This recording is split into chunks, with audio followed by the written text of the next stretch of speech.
And so, yeah, when I had this breakdown, sort of, and then what? I'm just basically adrenal fatigue, as they call it now, don't they? No, I don't know. What's that? Oh, you got your adrenal glands, which I didn't even know existed. And so that's when, they get pumped up when you do sport. The adrenaline comes through. Oh, I get excited, right? So, but you don't want to blow them out. Right. Right? You don't want to be so on the go all the time that they just, next minute, that will, especially if they start to deplete, then your body will fill with cortisol. Right. I'm not a scientist. I have no idea what any of this means. Right, to help with I think it's to help with the lack of thing. And so eventually you can, that's why some businessmen who work, okay, I better take a holiday, and they go and have 2 weeks off, and they have a breakdown in the first week, because suddenly the body realizes it can stop, and they just blow out, I had no idea. I'm not going to take a holiday now then. Christ, I work all the time. And so then I was living on the road and doing that, and I wasn't really, I had a lot of knowledge, but I didn't implement it into wisdom. And some of it's simple wisdom, like eat some decent food. Yeah. Well, sleep at night, I think. Sleep, because you're gigging at night, and then you pump full of adrenaline, right? Yeah, right. Yeah. So then sometimes you just carry it on. You just go, we've got to go out because I don't know how to sleep because my brain's on fire now, right? When really I know now I should go back and listen to Om chanting and bring it all back down, bring the nervous system down. There's a guy called Peter Levine who wrote that book, Shaking the Tiger, where he worked out that, he goes, if you watch zebras when they're drinking water, they're not freaking out looking for lions, are they? Right? He goes, they're just drinking, and then the lions come and they bolt. Then one of them either gets killed or they, get away. He goes, but after that, he goes, you watch them, they go, he goes, they'll ripple through their bodies. So he goes, I started to realize that they're resetting the adrenaline. Right, because that's why they can then go back to the lake and just drink water. They're not all sitting around going, is there lions coming? Yeah. Is there lions coming? Right, because they'd all go mental. Yeah. Right, so they know how to recalibrate the system, so they can go back, which also recalibrates them for when they need the adrenaline to kick back in when the lions turn back up. Right, so a lot of people don't do that. We don't recalibrate the system. It's just staying on high, and of course it is. That's why you don't watch the TV, and that's why there's electronic ads and that everywhere now. Why? Because it's constantly stimulating the nervous system and the system, and they're like everything, and here's a fine, and here's some tax, and here's this, and the bad news is coming, and the scientists said this, but they said this also, and they said something different. They said this, and here's a big ad telling you about Adidas sneakers now, and you've got to go up the tube. And I don't even like watching sport and that, but how do these poor sports fans now have to watch a game where there's some electronic sign going constantly around the field? Isn't this... Aren't you supposed to be watching the game? And the thing is, you can't get away from any of it because you're addicted to seeing it. You've got to be on your phone. You've got to be on your phone. You can't get away from it. Watching couples having dinner together on their phones is just... It's embarrassing. It's just I'm just as bad. I shouldn't... My wife always complains about it. I'm like, I'm just reading the news, darling.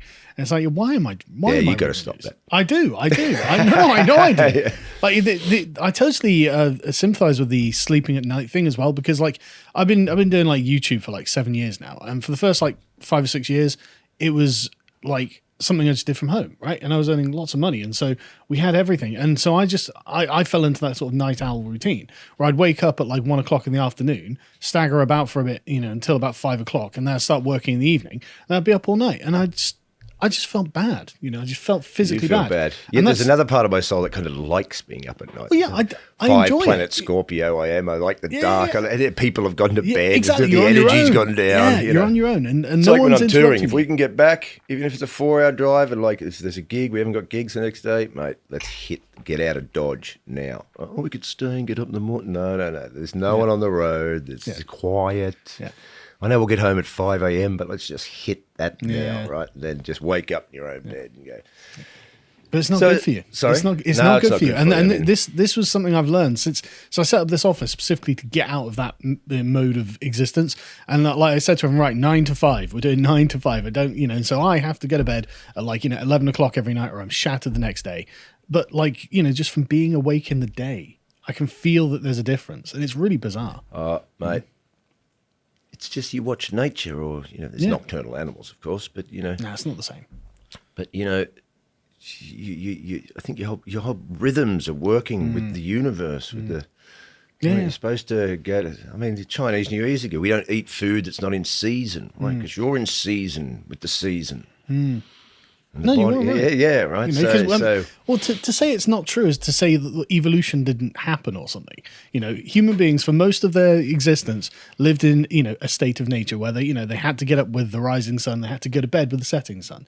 You know, and so you can't pretend that this hasn't given you some kind of natural rhythm that you're supposed to be. It just seems obvious to me. Yeah, exactly. It's a lot of these sort of, I don't know, is it Newtonian ideas that are kind of just let's look at the surface of things and start to dissect it into a thing. It all seems a little stupid to me. I mean, there's obviously things you've got out of it. And, Ken Wilber, I used to read him. He's an American.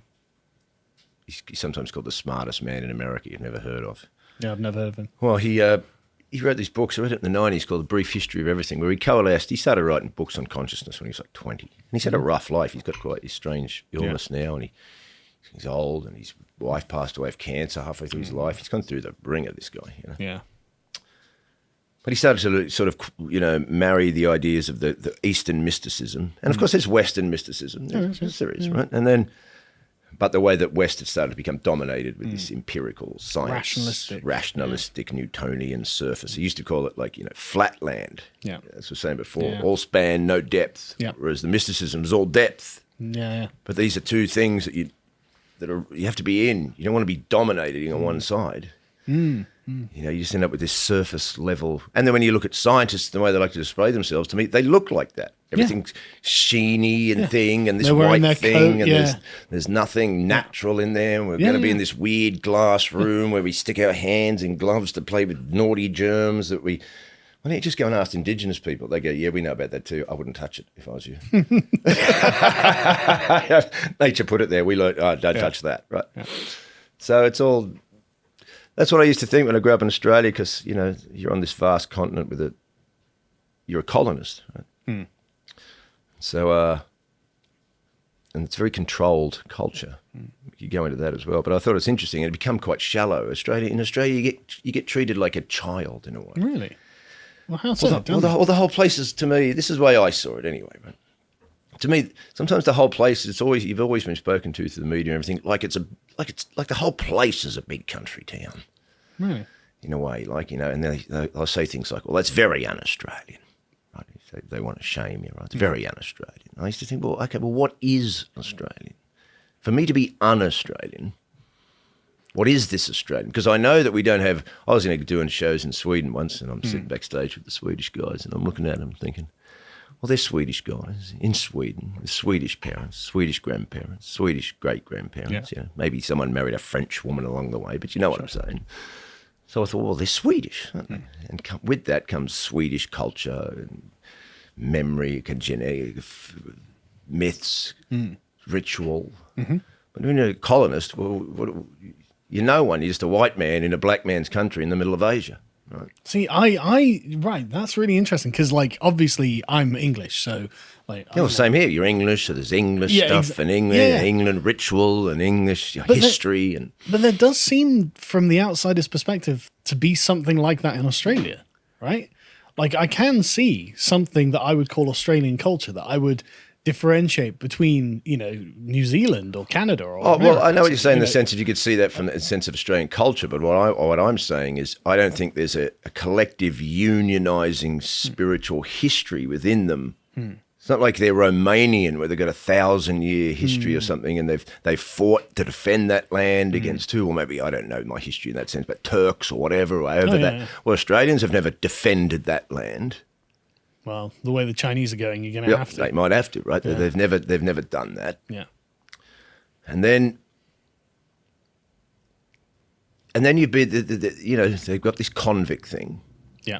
So they're not like Americans. They went there. My therapist in Australia said to me, he goes, Australians are shame-based people, whereas Americans are shameless. That's true. Right? That's very true. So where do you get this shame from? Well, if you think about it, if you're Welsh or English or Irish or Scottish or whatever they dragged over there, right? You've been pulled from the motherland, right? So even if you're having an individual psychological session about your own life, right? If you had abandonment issues, that's what I had with my mother, right? What's that usually give you? Shame, self-loathing stuff if you're on an individual level, right? So what if you've been pulled from the mother and then dumped down here?